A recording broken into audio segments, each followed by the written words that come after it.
Great job.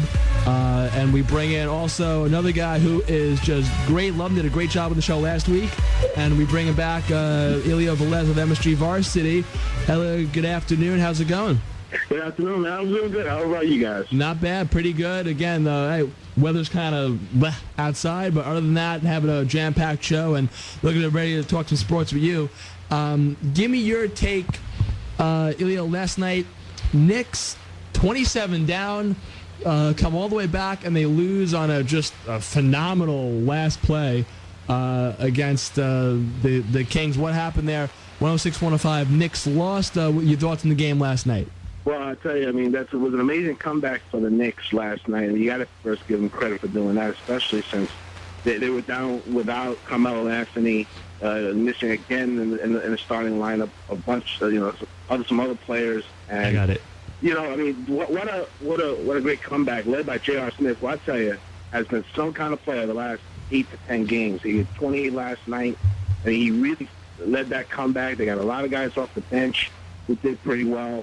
And, hey, you gotta give it to them. This shows how deep this Knicks team is, especially when you don't have stars like Carmelo and Amari still and Amani Shumpert still on this lineup. It shows you how deep this team is. So, I mean, even though it's a loss, it's still a morale, a big win. That's exactly what I was saying before. This is Chris Scott, by the way. Elio, thanks for coming back on the show. Thanks, man. Here's my little question for you. How shocked were you, or were you shocked at all about the news about Avery Johnson being fired by the Brooklyn Nets? No, I'm not surprised. I think in the NBA these days, if you don't win right away, especially when the Nets spent a lot of money this offseason, they splashed the cash. Joe Johnson, Gerald Wallace, they signed to extension, and Brook Lopez too. Avery Johnson had the spotlight right on him, and they had to do well early on. And look what he did the first month. He did well, but then all of a sudden the wheels fell off, and the ownership there, Mikhail Prokhorov, is not going to accept losers, especially in their first year in that building in Barclays Center. So Avery was going to go, and Avery's had a problem the last few times when he's coached. When he did it in Dallas, he wore them out. I mean, players got upset with him, and they had to let him go. So it seems like his not act, but his coaching style wears thin. And when Duran starts to, when you hear rumors about Duran starting to complain, that's their star player. And who's going to go most times? It's going to be the coach and not the players. True. So what's the future of the Brooklyn Nets now, as in their coaching situation? Oh, boy, I'll tell you. What coach would go in there with the situation that it is right now, with a team that it's very flawed? You have to look at it. They're still very flawed. I mean, Brook Lopez is still, to me, he hasn't established himself as a big-time starting center in this league. Deron Williams, you don't know where you're going to get out every night. I mean, the only guys who I can think of coming in is guys like, Jeff Van Gundy or Phil Jackson. But Phil Jackson and those guys could be a pipe dream. So you have to get some guy who's just out of the system, maybe a Tom Thibodeau type, who came into the Bulls, maybe without any fanfare, and all of a sudden became, the coach of the year a few years ago. So I think you got to get that type of guy. Elio, this is Shane B with Chris and Chris. Hey, Shane. Sticking with the Nets. Are you on the side of people who believe Williams had something to do with Johnson going, or are you on the side like I am who don't believe that was the case? I don't believe that was the case. I just think that Prokhorov looked at the record, and they saw them sliding fast, and I think they had to do something quick. I think that's just what I think. I think Deron Williams has struggled. Yeah, he has, and I think he's got to pick up his game. I mean, this is time for him to prove that he is a leader. He is the guy who needs to carry this team. Maybe right now this gets him going. That's what I think. But I think they needed to make a move fast, or they were not going to make the playoffs this year, which would have been a disaster. It's a disaster if they don't make the playoffs this year for that team. I want to stay on basketball a little bit, and I want to get a little local now. What is the most intriguing holiday tournament? And again, I love this with the baseball. Obviously, a former baseball player, Port Richmond coach there. I love the baseball tournaments. I get into that every year. What basketball tournament, holiday tournament, Elio, stands out to you the most, and which tournament has the most intrigue? Wow. Well, the thing with the tournaments now is that most of these teams, the top teams, are going away. They're, most teams like Lincoln and most of the Catholic teams like Bishop Cardinal Hayes and Bishop Loughlin, they're on the road. So you don't have that many holiday-type tournaments, but I was at a good one last week at the Rucker tournament. Wildly does a great tournament. They had some pretty good matchups. New Rochelle and Iona Prep had a really good overtime game. Yeah, Bishop Lockland and Mount Vernon were two of the top teams, in this city the last few years, and they gave a good show. So I think that's one of the top teams. The Westchester County Center has a big-time the slam dunk tournament. They've had some good games this year. So those are, I think, are the top two. But most of those teams don't stick around. The top teams don't stick around. They always go outside. So you don't have that big. And hopefully one of these days they will create a big-time holiday tournament where you keep the teams here and you can get a two-day tournament where you can feature some of the top teams. I mean, that's what I see. 4:30, talking with Elio Velez, MSG Varsity, our good friend, giving us a few minutes on this rainy Saturday afternoon here on 88.9 FM WSIA. Elio, I've been asking all the guests today, and again, want to ask you the same thing. In the NFL, there's a thing going around about one name in the college football coaching, and that's Chip Kelly.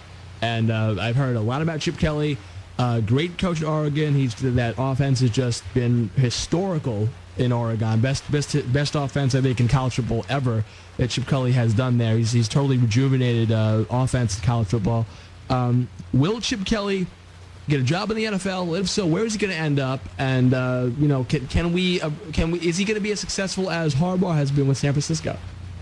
I think Chip Kelly wants to go to the NFL. I think his landing destination, I think, is the Philadelphia Eagles. I think they're gonna clean house. Andy Reid's gonna leave after 13 years coaching, and I think that's the landing spot for him. Now I've read that he wants some personnel control. So that's an issue.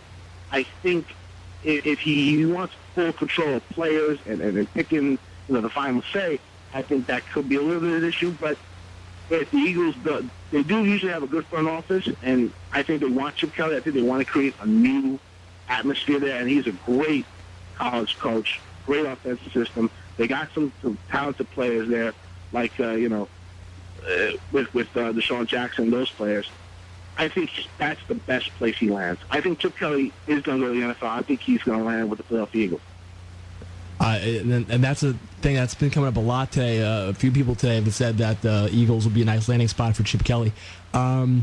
Giants, again, looks like they are not going to make it, unfortunately, this year. Again, good bunch of guys there in Coughlin and Eli, but it doesn't look like they're going to make it this year in the playoffs. But it's kind of been overshadowed, Elio, the way the Giants have been playing poorly this year because of the fact that the Jets have been such a joke. What do the Jets need to do come Monday? And do the Jets need to clean house? Do they just need to take Tannenbaum out? Does Rex need to go? What needs to happen with the Jets come Monday after this game against Buffalo, win or lose? In any normal organization, you guys know that if the team's not doing well, at the end of the year, they clean house.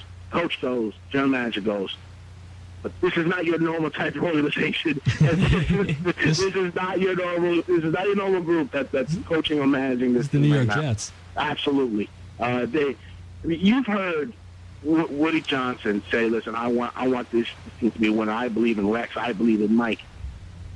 But if there's one guy to go, the first guy to go, I think is Mike Tannenbaum. I think he's going to go. I just think he's made some bad signings. Also, the draft, he's not drafted very well. You just see that this team is just, doesn't have the offensive weapons. In more so this year, you've seen it. You just don't have any lack of weapons. They lack any weapons on the offensive side, on the offensive end of the ball. Never got that pass rusher. Never, that's just a problem. What do you got? I mean, you think that Tannenbaum's going to survive? I honestly think that Tannenbaum should go. I've heard the hot and heavy rumor that he's going to be reassigned in the organization, which I don't think. I mean, I think the Mets did that a couple years ago with Minaya. I don't really like that because, again, I don't like the fact that the new general manager knowing that Tannenbaum still in the facility, still a couple offices down from him. I don't think that that's a wise move on any organization to reassign a GM and have him work with a new one. I don't think that's the way to go for the Jets. So I think either you have to fire Tannenbaum completely, or you give Tannenbaum another shot. That's how I feel about it. I think you got to get. I think you have to fire Tannenbaum. I think so. I think that has to be happening too. I don't think. I appreciate you want to keep him in the organization. He's been there since he was an intern, but you know what? I think Tannenbaum. It's time. and I think he's just got to go. Well, they did this a few years ago when they had Terry Bradway as their GM. They pushed him to a scouting role and brought in Tannenbaum. I mean, if I'm a GM, I want to have full control. I want to have the say. I want to have the say to hire, personnel, coaches. I don't want somebody looking over my shoulder who was in the previous regime. I just don't think that's a good thing. And most general manager candidates won't be attracted to that. I don't think if they want to make a big splash, big-time guys who they're thinking about hiring may be a little gunshot, especially if they see that they want to keep Tannenbaum around. Les Ryan's not going to go. He's going to stay.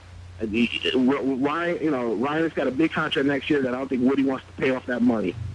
But Woody's now on an audition basis. This is next year is very important for him. This is a 1-year audition which to keep his job. That's just what I think. I think he's staying, and I think Tannenbaum's going.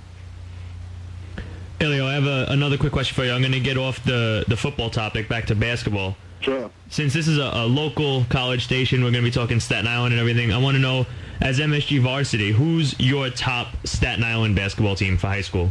High school? And you're talking about the boys, I think it's Curtis right now. They're the best player on the island. That's Hassan Martin, who's going to Rhode Island. I think they're the best boys team. But you can never discount St. Peter's. They're usually pretty good. And, McKee Staten Island Tech will be there. But right now, I think Curtis is the best high school. And the girls team, on the girls side, I think it's Curtis, too. I think they're housed in the same building right now. Moore Catholic is not far behind. But Curtis has all those girls back from last year that won the PSLA championship. And Bob Dagger's done a great job this year.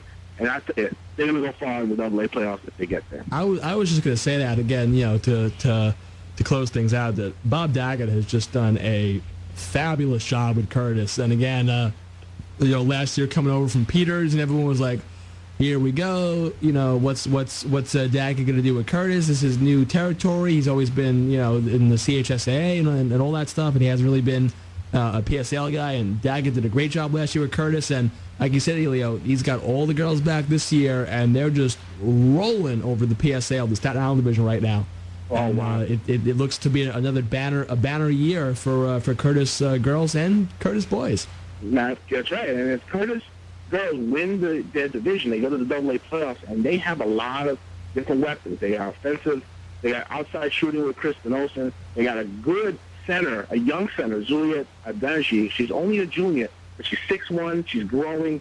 I tell you, she's going to be a player to watch in the next few years. I can see a lot of top D1 schools looking at her. That could be your next top prospect right there in the center position. They have a chance to go a long way. And I think Curtis, too. I think this is wide open. You'll see the next year, in the next month or so. I think this is still a wide open PSL boys AA championship. I think anybody can win it. And Curtis, if they can, get a good run at it, they could be there. Elio, thanks so much for your time again on this Saturday. I appreciate you joining us. And again, Happy New Year to you and your family. Hey, thanks, guys. Happy New Year. Great to be on the show, man. No problem. And again, see you in 2013. Thank you. Elio Velez of MSG Varsity.